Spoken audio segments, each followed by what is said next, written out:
E essa resposta organizada é aquilo que é chamado Serviço Médico à Periferia. Durante um ano, obrigatoriamente, todos os médicos formados em Portugal têm que sair dos grandes centros, abandonar a perspectiva de realizar uma especialidade médica e ir para a periferia, para centros de saúde ou para caixas de previdência, prestar cuidados à população, todos obrigatoriamente durante um ano. E com essa medida, o governo de então conseguiu realizar uma cobertura de praticamente 100% de toda a população. É assim que em 1981, criada pela primeira vez no nosso país a especialidade que na altura se chamou de generalista, é aceita e criada em simultâneo uma entrada em número muitíssimo superior de médicos, chamados clínicos gerais, para prestarem cuidados às populações, ainda que não tendo a especialidade de clínica geral, de generalista ou de medicina geral e familiar, como se veio a chamar anos mais tarde.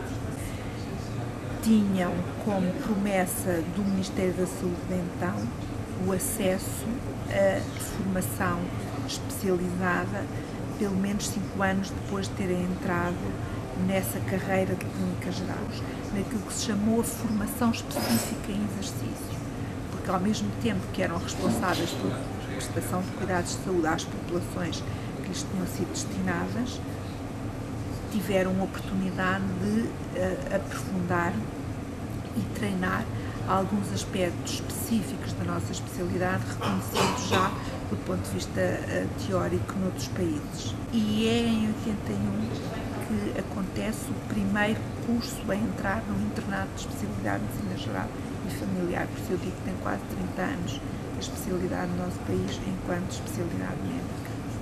Naturalmente, nos primeiros anos, como dizia, foi muito escasso em termos numéricos o grupo de pessoas que entrou na especialidade.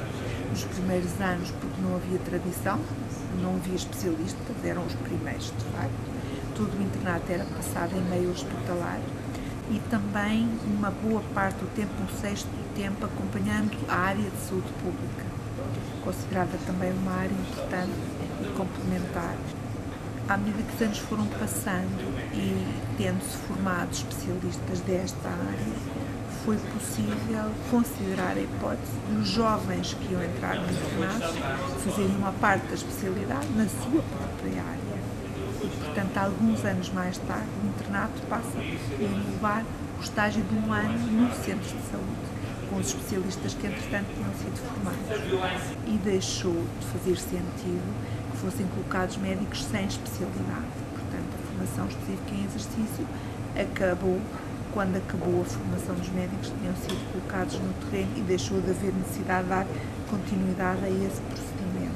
Portanto, há muitos anos, há mais de 20 anos, que a única via para a entrada na especialidade é a via do internato. Há 20 anos atrás, o número de vagas para entrada nas especialidades era superior ao número de candidatos. E nessa altura, as vagas não eram todas preenchidas. Tivemos rácios de preenchimento à volta dos 85%, 90%, mas tínhamos estabilidade. Eram preenchidas aqueles 85% ou aqueles 90%, mas os médicos que entravam ficavam. Com o decorrer do tempo, o Ministério da Saúde optou por outra política de abertura de vagas e fez coincidir o número de vagas para as diferentes especialidades com o número de candidatos. A partir desse momento, a taxa de ocupação é de praticamente 100%, mas a taxa de abandono é da ordem dos 15%.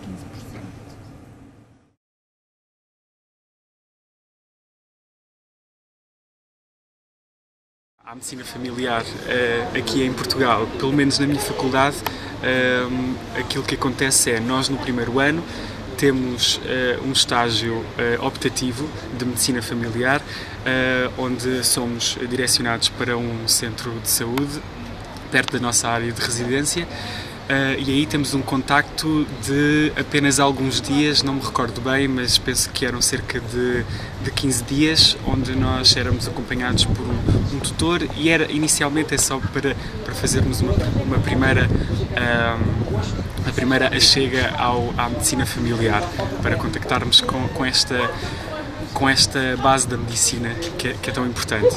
Depois, só no 5º ano da faculdade é que nós temos uma disciplina de medicina familiar, onde eu pessoalmente não a fiz em Portugal, porque fiz o 5º ano em Itália, em Roma, mas eu sei que cá eles têm apenas aulas teóricas, têm que fazer depois uma apresentação final de um trabalho de investigação ou uma revisão sistemática de um assunto na área da medicina familiar.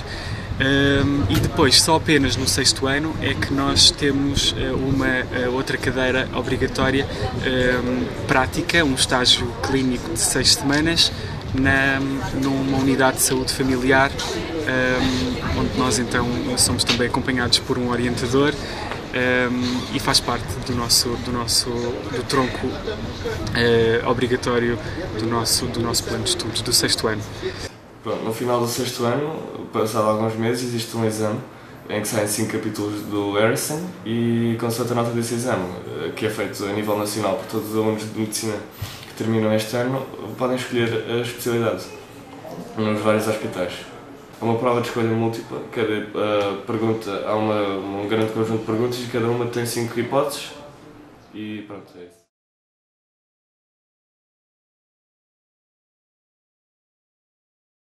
Estes movimentos estudantis em que fiz parte, de ter-me deparado com um documento que dizia que afinal o que a população precisava eram mesmo médicos de família, não é? Porque havia já demasiados especialistas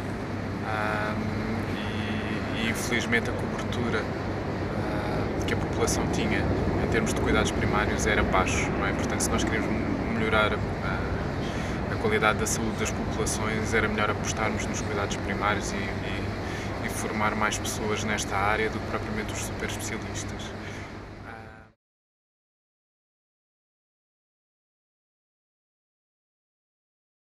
A pessoa durante 2 anos, após o curso, fazia o chamado internato geral, que era um rodízio, de várias rotações: medicina interna, obstetrícia, pediatria, cirurgia e medicina geral e familiar, que incluía também a componente de saúde pública.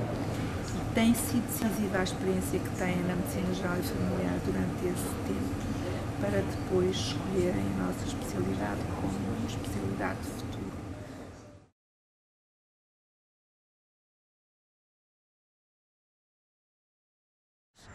Durante 6 meses primeiros no Centro da Saúde, no início estamos acompanhados por nossos orientadores para saber como estas consultas funcionam, como isso tudo é.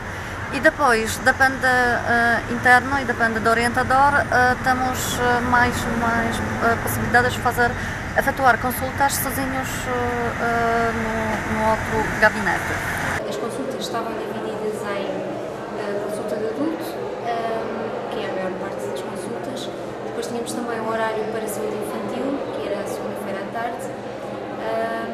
Temos também saúde materna e planeamento familiar, que era a terça-feira à tarde. E temos consulta de diabéticos, que é a quarta-feira de manhã. O resto é a consulta de saúde do adulto e do idoso, que pode ser programada ou não programada. As não programadas são aquelas que são geralmente pedidas no próprio dia para situações supostamente de urgência ou situações agudas. E depois temos 2 disciplinas obrigatórias que deveríamos fazer no hospital: a pediatria e a obstetrícia, 3 a 2 meses. Depois escolhemos disciplinas opcionais, depende daquilo que queremos escolher e naquilo que achamos que vamos ter falta. Saber mais, aprender mais. Por exemplo, eu vou escolher a dermatologia, acho que faz sentido, a pneumologia e otorino.